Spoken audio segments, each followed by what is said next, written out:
Bismillahirrahmanirrahim. Assalamu alaikum students of class 6. This is your computer science class.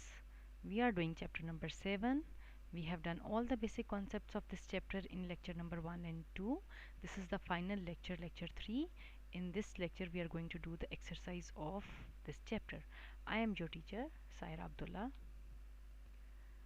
This is the chapter outline. By looking at it, you should know that we have done all these basic concepts in detail, and I am quite hopeful that you have practiced them as well. Now come to page number 72. Question part A is fill in the blanks. Blank number 1 is a word processor provides a set of dash for entering, dash and formatting text. A word processor provides a set of tools for entering, editing and formatting text. Blank number 2 is the ribbon is located just below the dash. The ribbon is located just below the title bar. We know title bar is a bar on the top of a Word window. It shows the name of a document, and below this title bar we have ribbon. The dash is a flashing vertical line that indicates the place where the next piece of text that is typed will appear. What is that flashing vertical line? That is a cursor, and wherever we point the cursor and whatever we type, the user types, it appears soon after that, okay, next to the cursor. So the cursor is a flashing vertical line that indicates the place where the next piece of text that the user will type will appear. Dash and dash can be used to format a list of items, bullets and numbers. Okay, when we are dealing with the lists of items, we use bullets and numbers. The dash option enables text to be copied to another location. Yes, the copy option enables text to be copied to another location. If we are going to move the text, then we will use cut option. We move the text from one place and then we paste it to another place, that is cut paste. But in copy, the text is copied. It remains in the original location and a copy of it is moved to another location. Then comes to part B, state whether the following statements are true or false. Rewrite the false statement to make them true. So what you are going to do, read the first option. Editing refers to the way text appears on the page. This is false. So what we are going to do, we are going to underline, you are going to underline the word editing, and instead you will write formatting, because formatting refers to the way text appears on the page. Then word processors cannot help us correct spelling errors. No, this is not true. So write false, you will do it on your book, you will write false, underline cannot and do it can, because word processors can help us to correct spelling errors. Tools and features are found in groups and tabs on the ribbon. This is true. We know there's a title bar, below title bar is a ribbon, and in ribbon there are different groups and tabs, and in those tabs and groups we have different tools and features that allow us to perform different tasks in MS Word. Bullets and numbering feature are used when making list. This is again true. Whenever we are working with list, we use bullets and numbering feature. Text type in lowercase appears in capital letters throughout. No, this is false, because lowercase means small letters. So you will underline this capital and write small instead on top of it, okay? Now come to part C. Select the correct option for each question. Portrait and landscape are two types of. They are page layout, they are page orientation, page size, page setup, they are page orientations. Which of these is a keyboard shortcut for copy command? When we know, when we select text, we can do it with the mouse, we can do it with the help of a keyboard as well. So when we have to copy text, we can use it with the mouse, we can do it with the mouse, and we can do it with the help of keyboard also. So we select the text and then we press Ctrl and C key, the text will be copied. This is the keyboard shortcut for copy command. Okay, Ctrl V, Ctrl X, Ctrl A, these are used for other options. Okay, but for copy command, Ctrl C is used. In which type of alignment is each line of text the same length? It is justified. Each line of the text appears in the same length, has the same length. left alignment is not the right answer, right alignment is not the right answer, and centered is not the right answer. It is justified. Which key can be used to indent a paragraph? When we have to indent, we have to leave some space before we start writing. We don't choose delete key, we don't choose shift key, we don't choose control key, we use a tab key. So you will circle this option.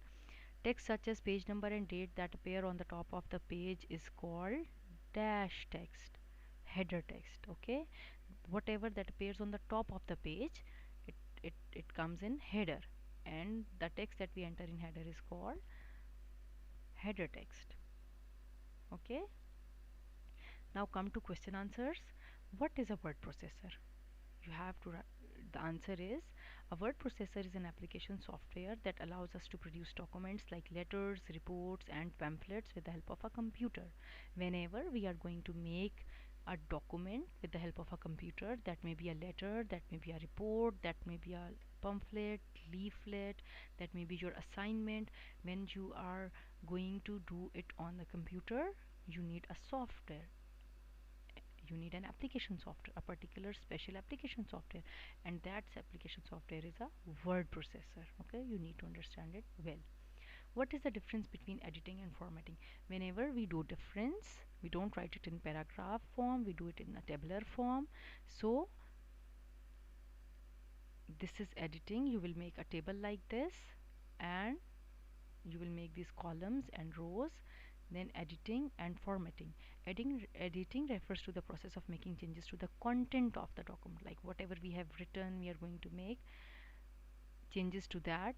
Formatting refers to the process of making changes to the appearance of the document.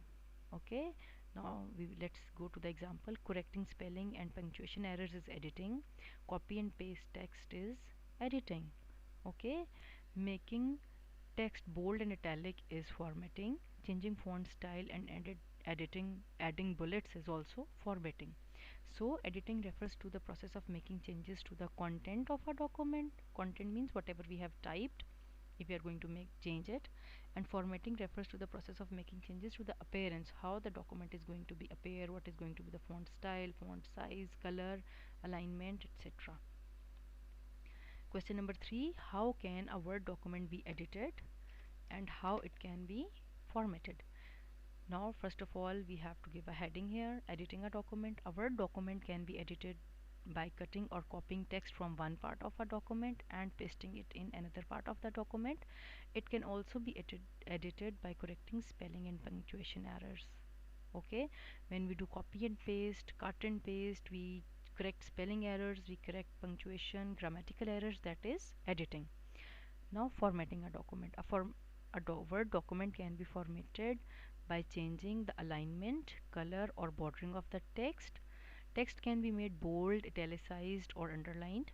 Bullets and numbering may be used in lists. Indentation, line spacing and case might be changed. Headers and footer may also be added. Is that clear now? So formatting is we are changing the way our text appears in a document, its alignment, the border of the text. We are going to highlight the text, the size of the heading, the way the headings appear. We want to make the text bold, italicized, underlined. If we are going to deal with list, then bullets and numberings will be used. These all options come in formatting a document. So this is the answer. Even if we are adding header and footer, so this is also formatting a document. Question number 4, explain one disadvantage of using a spell checker. Okay, this is a first of all we will see advantage of a spell checker.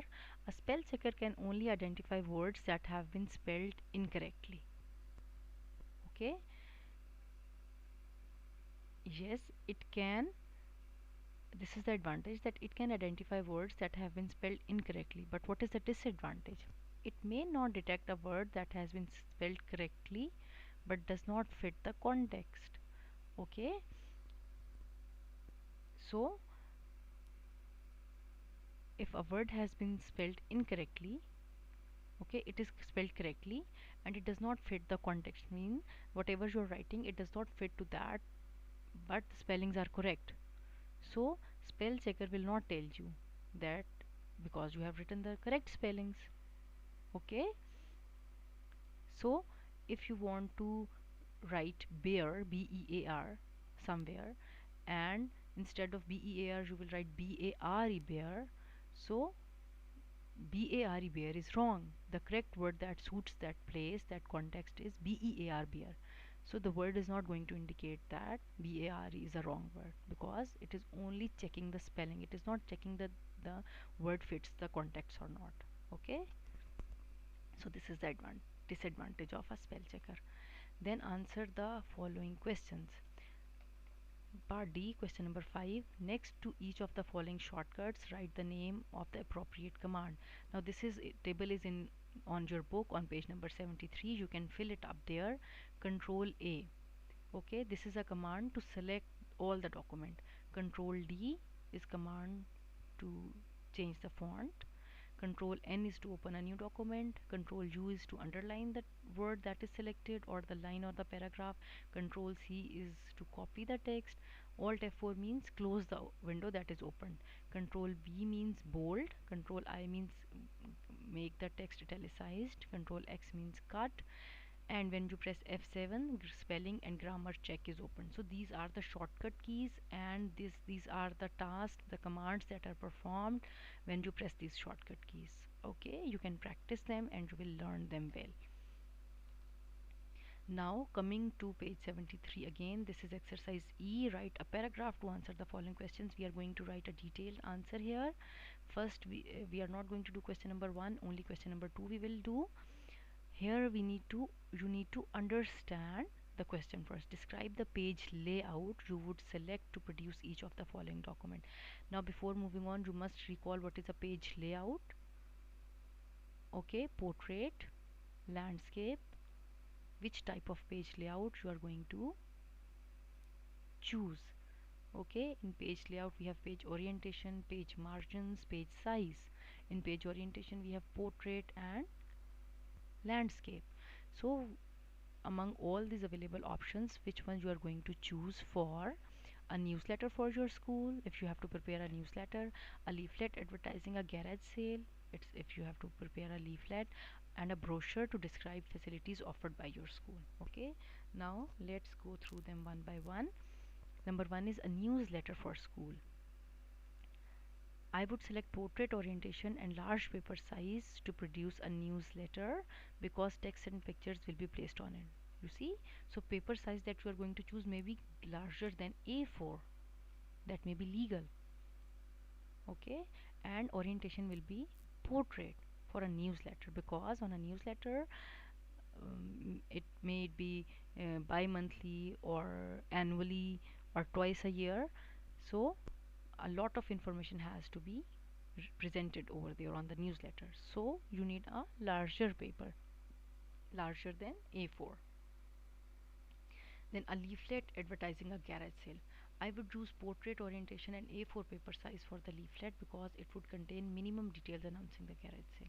It's only a sale, only important points have to be mentioned. So portrait orientation and A4 paper size will be enough because minimum details announcing that sale will be mentioned on that. We are not going to have extended details. Okay, brochure. I would choose landscape orientation and A4 paper size for brochure because this would make the brochure easy to fold. I would choose columns to arrange text to the brochure. Okay, as you have seen, brochures are folded, they are having multiple folds. So when you are going to have landscape orientation, it is easy to make folds and present information in folds. So for these all options, this on information will be required. And for these different type of documents, newsletter, leaflet and brochure, different types of page layouts will be selected. So this depends. Before selecting a page layout, you have to see, you have to take into consideration what type of document is being prepared, and according to that document, page layout means page size, page orientation and page margins are chosen. Okay, you can choose all these details according to the document. So this is it, your exercise is also done. You read it carefully again, understand well, learn by heart, and also keep on practicing By practicing, you will retain these concepts for a longer period of time, and again you will be having a skill in operating computer, in making documents. This is a skill that will be an added advantage that is going to help you in future. Okay, thank you very much. Allah Hafiz.